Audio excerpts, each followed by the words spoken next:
तो भाई अगर तुम स्किनी फैट हो, तुम्हारे लिए बल्क करना तो गलत है ही है, पर बिल्कुल कैलोरीज कम कर देना, बिल्कुल कट कर देना, वो भी गलत है, क्योंकि एक साइड पे तुम्हारी बॉडी में मसल ही नहीं है and on the other side तुम्हारी बॉडी में इतना फैट भरा पड़ा है। तो भाई अगर आज मैं स्किनी फैट होता तो मैं एग्जैक्ट यही मेथड यूज करता, यही स्ट्रेटेजी यूज करता अपने स्किनी फैट को खत्म करने के लिए एंड अपनी करंट फिजिक पे वापस आने के लिए। तो भाई जब तुम शीशे में देखते हो, सबसे पहले तुम्हारे अंदर से एक ही आवाज निकलती है कि भाई मुझे अपना फैट कम करना है, मेरे को उसके लिए कैलोरीज ड्रॉप करने पड़ेंगी। तो तुम क्या करते हो भाई, तुम कम खाना शुरू हो जाते हो एंड तुम्हारा वेट भी ड्रॉप होने लग जाता है, पर उसके साथ साथ मसल भी लूज होने लग जाता है एंड इन द एंड में रिजल्ट क्या आता है, you have just achieve the lighter version of the same physique, because तुम्हारे अंदर जो थोड़ा बहुत मसल मास था वो भी कम हो चुका है। जस्ट इमेजिन तुम्हारे रूम में बहुत गंद पड़ा हुआ है, जो कि इमेजिन करने की बात नहीं है, गंद पड़ा ही होगा। तो अगर तुम्हें वो साफ करना है, तुम हर एक चीज को उठा के बाहर नहीं फेंक दोगे, राइट?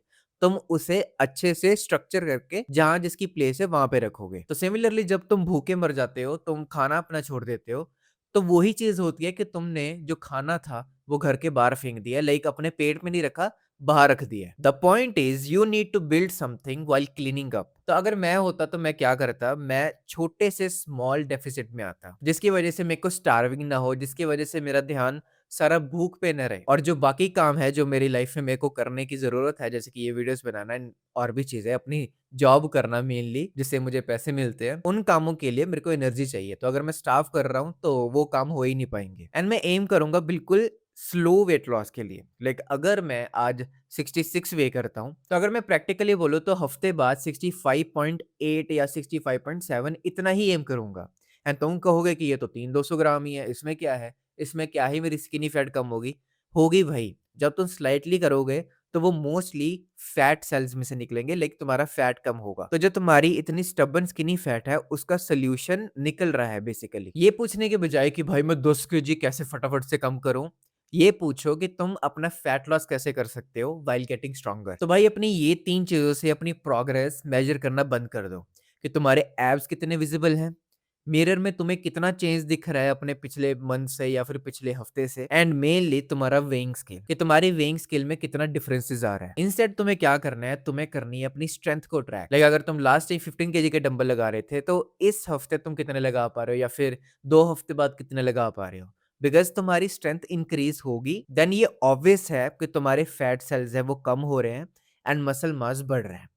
तो यही सोल्यूशन है स्किनी फैट का। लाइक अगर तुम बिगिनर हो, तुम आज अभी जिम में 8 पुशअप्स ही मार सकते हो, तो 2 महीने बाद, 3 महीने बाद क्या तुम 20 रैप मार सकते हो? तो अगर तुम स्ट्रांग हो रहे हो, अगर तुम सही से चीजें कर रहे हो, तो ऑब्वियसली तुम इजीली 20 रैप तो मार ही लोगे। और यही प्रूफ है कि तुम्हारी जो बॉडी है वो और कैपेबल हो रही है और स्ट्रांग हो रही है, विच मीन्स कि तुम्हारी बॉडी में से जो फैट है वो निकल रहा है and you are just getting stronger, जिसकी वजह से तुम देखोगे कि तुम्हारी बॉडी स्ट्रक्चर में आ रही है। ये सिर्फ पुशअप के साथ नहीं, ये सिर्फ डंबल के साथ नहीं, तुम्हारे स्क्वाट्स, तुम्हारी रोइंग, तुम्हारे प्रेसिंग मूवमेंट, तुम्हारे पुलअप्स, तुम्हारे जितने भी डंबल्स के वेट होते हैं, वो भी प्रोग्रेस हो रहे हैं कि नहीं, ये सब चेक करना। बिकॉज यहाँ से ही तुम प्रॉपरली ट्रैक कर सकते हो कि तुम्हारा मसल मास इंक्रीज हो रहा है कि नहीं। जस्ट इमेजिन अगर तुम क्रिकेट खेलते हो, तुम इससे रिलेट कर पाओगे कि तुम्हें हर बैटिंग में 100 रन नहीं मारना या फिर सिर्फ 50 रन नहीं मारने हैं। तुम्हें रन पे फोकस ही नहीं करना, मैं वो बता रहा हूँ। तुम्हें बस ये देखना है कि तुम बैटिंग में अच्छी हो रही हो कि नहीं, तुम अच्छे से बॉल को जज कर पा रहे हो कि नहीं, तुम फास्ट बॉलर्स को अच्छे से हिट कर पा रहे हो कि नहीं, तुम स्पिनर्स को, लेग स्पिनर्स को, ऑफ स्पिनर्स को अच्छे से जज कर पा रहे हो कि नहीं।